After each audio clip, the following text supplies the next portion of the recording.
What do you know about homelessness? In today's society, most people walk past a homeless person sitting on the ground and don't think twice. But if they took a minute to put themselves in their shoes, would they think different? They start taking drugs, run out of money. Drugs, drinking, living in the streets. Scruffy clothes. Big issue. Down and out. When people think of the homeless, they think of someone sitting on the street begging for money for drugs. In most cases, this is not true. You know, there's no one person that you would describe as homeless. You know, homelessness can happen to anybody, but it's not just because of lack of accommodation. You know, normally it's wrapped up with other needs and other issues. So it might be that somebody's homeless because of relationship breakdowns, financial issues, mental health issues, addiction issues. You know, they don't have the same supports within their community. There's maybe learning disabilities or educational attainments. So there's normally for people there's a reason why, you know, the tenancy's broken down or they found themselves homelessness, and what they need is a support package to help them kind of move on. Young people up to the age of 24 continue to be the biggest group of, you know, the biggest age group that fall into homelessness, unfortunately. But homelessness is one of these things. There's a lot of different reasons why people can become homeless. So there's no such thing as a sort of typical homeless person. And I think that the kind of crisis that we're experiencing at the moment with the recession and so forth, I think that's really showing how easily anybody can fall into homelessness. But we continue to be concerned about the number of young people who do experience the problems. You or I could become homeless tomorrow. A lot of people who are maybe in a marriage and it splits up, there's obviously going to be somebody looking for a house. Not everybody's got friends and family that can take them in, and they end up having to present as homeless. And you know, it's kind of middle of the road there. I mean, it's not just all drug addicts and mental health issues. A lot of it is just breakdown in relationships. So we really need to take away that stereotyping, because it isn't within homelessness at all the way people see it. It's just somebody who's, you know, had a kind of hard luck story, and this really ended up to try and change their lives. And that's what we're here for, to help them change their lives. Why do we stereotype people who are different from us? Why do we turn a blind eye to people less fortunate than ourselves?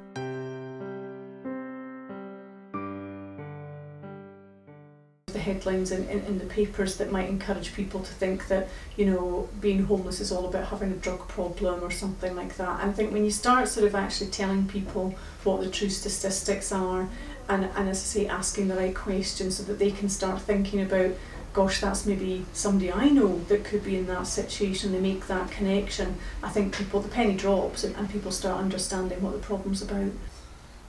My name's Charles McFarlane. And I've been homeless for 3 years, and I became homeless because I had a family breakdown where I felt like my mum and my dad. So it wasn't just that reason. No, I was like, because I was getting older and I was at that age, I just couldn't handle it, so I had to leave. Well, my name's Kenny, and I became homeless because I'm from a violent background. I was just beaten for 7-year-old to 15. Well, I went and stayed with my sister, which lasted not too bad for about 3 years. And then her husband decided to start getting violent also.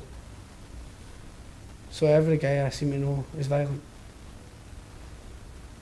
So I then went and stayed with my uncle for, say, roughly 3 weeks. And he wanted to keep me on because I helped him around the house. But the only fact was it was a 1-bedroom flat, so that's when I started becoming in a hostel. It's pretty scary, like sleeping under a bridge or in a bus stop. You don't know if you're going to wake up, you don't know if you're going to have all your stuff when you wake up. Usually you're woke up by the police, and it's pretty scary just being woke up by the police. You don't really like that. You're scared at the fact that your parents might never talk to you again. You're scared that you have nowhere to go. And for me, I didn't know anything. I didn't know about the Hamish Allen Centre or anything like that. So I think being scared is like the most important thing there and then. And about a third of people become homeless because they're fleeing some sort of violent relationship, domestic abuse and so forth. Here's a woman's story of how she became homeless. Her face has been blurred to secure her identity. About 8 years ago, I was married for 5 years. I had a young child, and my husband, it was a gradual thing really. He became an alcoholic. He had a lot of problems, things he's past, a lot of issues. I tried to help him, but well, young child, you just can't.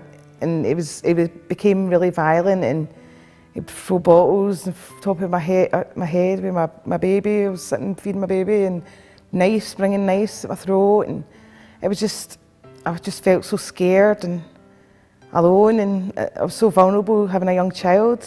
I felt a failure as well, that I had to, I was thinking about now trying to get away from him, and how could I do that? So I managed to go to my sister's. She had a house, but it was small, so I had to stay in her room until I kind of tried to get a house, but it took a wee while.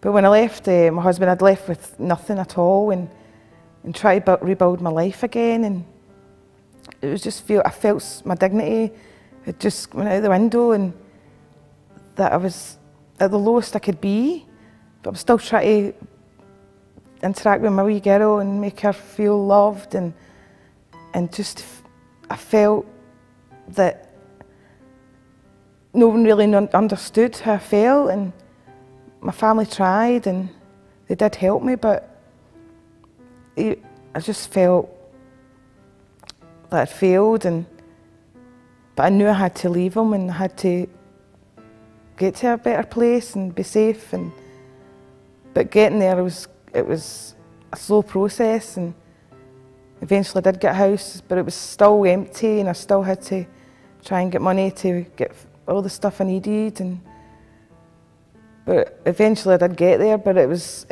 such a traumatic time, and I felt so low, and if it was probably me, I'd probably kill myself. But when I was with my wee girl, she was my life, and I had to protect her as much as I could. And I would never have thought I would have been in that position ever, to be on my own and not get a house, and jumping from, even I stayed at my mum's as well for a couple of nights as well, just jumping to place, try to stay somewhere until I got a house. But it was, I know other people maybe, they've not got even that, they've not even got friends and family, but I felt that it was the end of my world.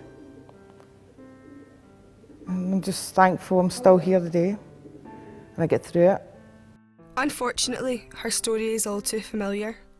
Many women find themselves fleeing a violent relationship, only to end up in homeless shelters and hostels.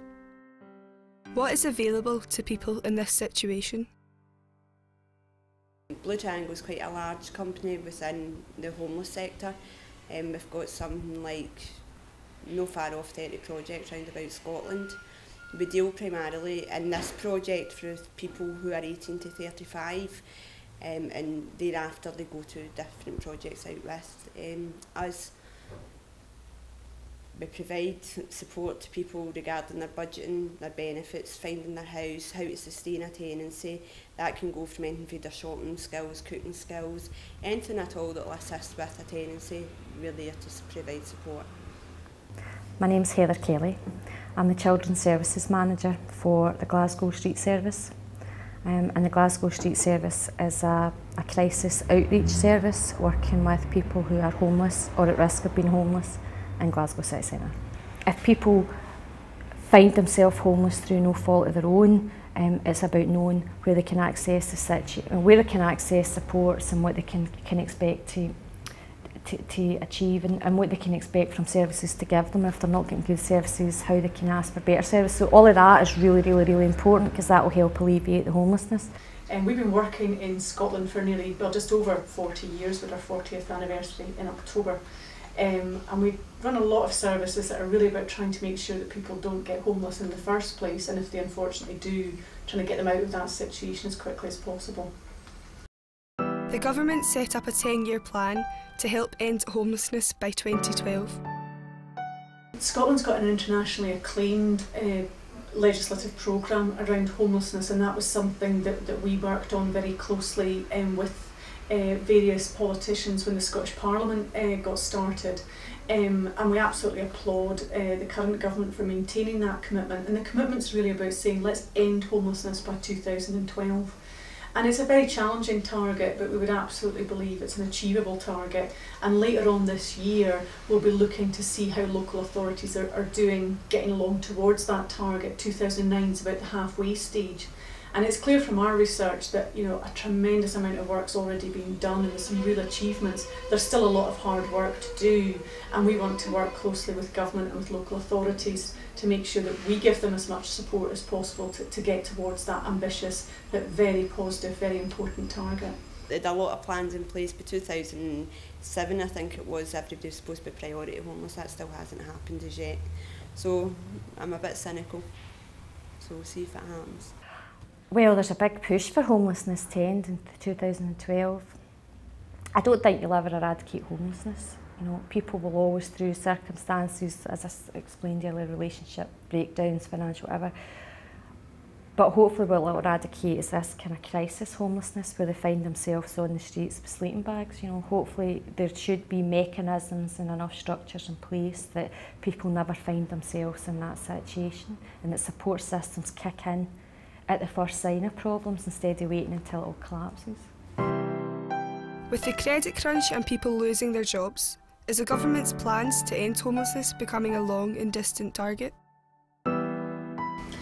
It's absolutely realistic, and as I say, our research shows that in a number of local authority areas they're making very good progress towards that target. Some local authorities are finding it more challenging, and as I say, that's why we want to work with those local authorities to give them our support and to make sure that they get the right support from government. And I think one of the key things that we need to see happening is that we need to see more affordable housing being built, and the government's made announcements just this week about another £500 million investment programme in the context of the recession that they're putting in, and that should see another 6,000 homes being built a year in Scotland, and I think that'll be a tremendous boost towards meeting that target. I think it's good to have targets there to always strive for. I don't know if they're attainable, I don't know if they're all achievable, some of them might take a bit longer than that, but I think it's good to have a target that all agencies are aiming for the one time, because otherwise, if you don't put a time on it, how would you ever know if you're there or how far you've still got to go to get there? So, anyone can become homeless. It could be you, it could be someone you know. Everyone is different, but these stereotypes have made society more judgmental of those who are different from ourselves. But there are thousands of stories amongst homelessness. Why believe just one? So there's lots of those kind of reasons that I think we can all reasonably well identify with as to why people become homeless, and I think that's the most important thing from my point of view, is hanging on to the fact that homelessness isn't something that happens to just other people. It can be you, it can be me. We can all experience homelessness when circumstances change in our lives, and we can just fall through. I'm doing college just now. I do a part-time course in IT so that I can progress onto the game software development course in Retail College. So that I have something to do during the day, so that I can keep myself motivated. Well, this might sound a bit high, but I'm hoping to own my own business and own my own house and just be a rich man.